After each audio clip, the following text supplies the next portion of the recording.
नमस्ते, मैं डीबी सिंह कोटा से। जैसा कि आप जानते हैं, ट्यूसडे, थर्सडे और सैटरडे को मैं क्यूरेटेड क्वेश्चन लाता हूं, जो आईआईटी जेईई मेन एडवांस और नीट के प्रिपरेशन करने वाले बच्चों के लिए बहुत ही बेनिफिशियल है। आज के इस क्यूरेटेड क्वेश्चन को आप पढ़ें।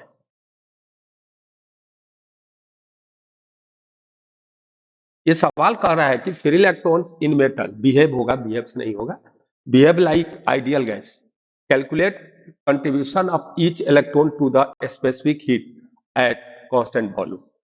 ये सवाल जो है कह रहा है कि जो फ्री इलेक्ट्रॉन्स होते हैं मेटल में, वह आइडियल गैस जैसा ट्रीट करते हैं क्लासिकल फिजिक्स में।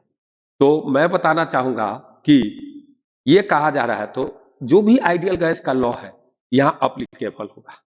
तो इसमें एनर्जी पॉइंट ऑफ व्यू से इक्विपार्टीशन लॉ जो कहता है कि मॉलिक्यूल की जो एनर्जी होती है ईच डिग्री ऑफ फ्रीडम में इक्वली डिस्ट्रीब्यूट होता है। ये है। अब कह रहा है कि एक one of calculate average contribution of each electron to the specific heat at constant volume. Constant volume पर मोलर स्पेसिफिक हीट होता है, जिसको हम लोग सीवी से लिखते हैं, और वह सीवी हमारा क्या होता है, यही पर हम सोल्व कर देते हैं। सीवी होता है मेरा F/2 R, ये आता है।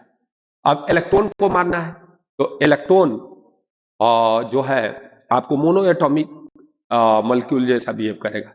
क्यों करेगा? क्योंकि वह रोटेट नहीं कर सकता है, वह एक पार्टिकल है, और इसीलिए कोई भी पार्टिकल इलेक्ट्रॉन जो है ट्रांसलेट कर सकता है, वह रोटेट नहीं कर सकता है ऑन एक्सिस के अबाउट, क्योंकि उसकी पार्ट नहीं हो सकती है। इलेक्ट्रॉन का पार्ट आप नहीं कर सकते। तो अगर कोई चीज आप उसके सेंटर ऑफ मास से जो एक्सिस ड्रॉ करेंगे, उसके बाद मोमेंट ऑफ इनर्शिया जीरो आएगा। इसलिए डिग्री ऑफ फ्रीडम की बात करोगे तो रोटेटिव डिग्री ऑफ फ्रीडम नहीं पाया जाएगा। इवन आपको वाइब्रेटिव डिग्री ऑफ फ्रीडम भी उसमें नहीं पाया जा सकता है। वह जस्ट लाइक मोनोएटॉमिक जैसा करेगा, यानी 3 ट्रांसलेटिव डिग्री ऑफ फ्रीडम होगा। इसलिए अब डिग्री ऑफ फ्रीडम जो एफ है वह 3 आ जाएगा। तो इसके लिए हम लिख सकते हैं 3/2 R।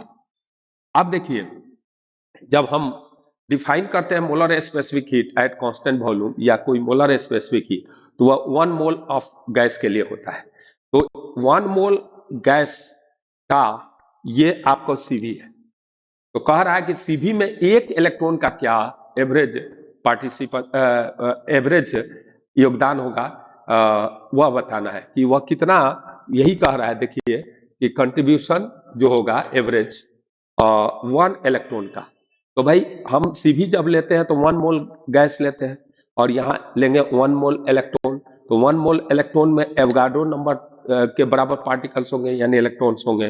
तो आप मैं कह सकता हूं कि ये जो सीवी है, अगर ईच इलेक्ट्रॉन कंट्रीब्यूट जो कर रहा है, वह सपोज कीजिए कि आपको E0 कर रहा है, लेट अस सपोज दैट कि वह E0 कर रहा है, तो ये सीवी में कितने पार्टिकल कंट्रीब्यूट कर रहे होंगे? तो 1 मोल में कितने पार्टिकल होंगे, यानी इलेक्ट्रॉन होंगे? तो वह होंगे आपको एवोगाड्रो नंबर के बराबर। तो ये हो गया Na एवोगाड्रो नंबर और इंटू E0, यह एनर्जी हो गई इसमें, और यह एनर्जी 3/2 R के बराबर होगा। तो ईच का E0 निकाल दीजिए। तो E0 3/2 और R/Na आ गया, और R/Na का मतलब समझ गए, के हो गया बोल्ट्जमैन कांस्टेंट, यह हो गया 3/2 के। तो ये आपका आंसर आ गया। इसलिए मेरे चैनल को आप सब्सक्राइब करें, और ऐसे ऐसे अच्छे अच्छे सवाल लाएंगे। क्यूरेटेड क्वेश्चन रहते हैं, एकदम टू द पॉइंट रहते हैं, जो कंसेप्ट आपका क्लियर करेंगे। Thank you.